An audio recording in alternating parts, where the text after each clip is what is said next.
కృష్ణా జిల్లా పెనుమలూరు నియోజకవర్గం తాడిగడపలోని 100 అడుగుల రోడ్లో ఉన్న శ్రీ చైతన్య కళాశాల సరస్వతి భవన్లో ఇంటర్ చదువుతున్న విద్యార్థిని మృతి చెందింది. తమ కుమార్తెకి ఎటువంటి అనారోగ్యం లేదని, కాలేజీ యాజమాన్యం తమ కుమార్తె మరణానికి బాధ్యత వహించారని మృతురాలి తల్లి ఆరోపిస్తున్నారు. కుమార్తె మరణ వార్త వినగానే ఆమె తండ్రికి గుండెపోటు వచ్చింది. కాగా మృతి చెందిన విద్యార్థిని రామిశెట్టి గంగా భువనేశ్వరి కాకినాడ జిల్లా పిఠాపురం నియోజకవర్గం ఉప్పాడ గ్రామానికి చెందినది. తమ కుమార్తె మరణంపై ఉప ముఖ్యమంత్రి పవన్ కళ్యాణ్ స్పందించారు.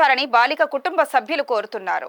ఏది లేదండి, ఓ బోర్డు హాస్పిటల్ లేదండి, రాత్రి మాట్లాడింది అంటున్నారు, ఇప్పుడు చచ్చిపోయింది అంటున్నారు. ఏం చేయాలండి?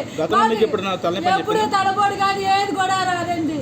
ఒక్క పూట కూడా హాస్పిటల్ వేయలేదండి పుట్టి పెరిగిన నుంచి. చెప్పలేదండి, నిన్న ఒక్కరోజే మాట్లాడలేదు, మొన్న చేసిందండి. ఇవాళ 3 రోజులు అవుతుందండి. పాపం 10వ తారీఖుని మా మమ్మందండి స్కూల్ నుంచి సెలవులు ఇచ్చేస్తారు కదా, ఇంటికి వచ్చేస్తాను అన్నదండి. మొన్న రాత్రి ఫోన్ చేసింది, ఏమన్నా చేస్తుందంట, మీ ఏమీ లేదు బాగానే ఉంది వచ్చేస్తున్నాను అన్నదండి. అదే రేపు పంపుతానులేండి 9వ తారీఖుని అన్నాను. ఈ రోజు చేస్తాను, నా కొడుకు పుట్టినరోజు ఈ రోజు చేసి మాట్లాడుతా అన్నదండి. మొన్న మాట్లాడి నేను ఒక్కరోజే మాట్లాడలేదండి. నా కూతురు ఇవాళకి చచ్చిపోయింది అంటున్నారండి. ఏం చేయాలి నా కూతురుని? ఆరోగ్యం బాగాలని చెప్పేసి ఏం కూడా లేదండి, నా కూతురికి ఏం చేసి కూడా లేదండి. వీళ్ళు చెప్పట్లేదండి, తలపోటు వచ్చింది చంద్రబాబు అసలు చచ్చిపోయింది అంటున్నారండి. ఏది లేదండి.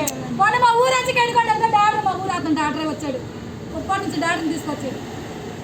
ఏదండి నేర్చుకుంటే అతను కూడా వైద్యం చేసుకోండి. ఏ నేర్చుకోండి ఏంటి? తలపోటు వద్ద చచ్చిపోతారా చెప్పండి? మీకే పిల్లలు ఉన్నారు, అందరికీ ఉన్నారు, నాకే లేదు కూతురు, అందరికీ ఉన్నారు. లేకపోతే తలపోటు వచ్చింది తల్లిదండ్రులకి చెప్పాలా? రాత్రి నుంచి ఇప్పుడు దాకా చెప్పలేదు. సీరియస్గా ఉంది 2 అన్నారు, పొద్దున్న ఫోన్ చేసి 5 గంటలకి. సీరియస్గా ఉందని మేము వస్తే ఇప్పుడు చనిపోయింది అంటున్నారు.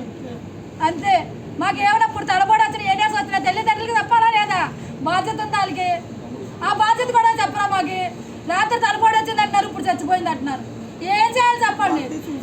బాడీ తీసుకోమంటున్నారు, నోటాన్ని ప్లేట్ వచ్చింది అంటున్నారు. ఏది చక్కగా నోటాన్ని ప్లేట్ వచ్చేదా తలపోటు వస్తుంది చెప్పండి?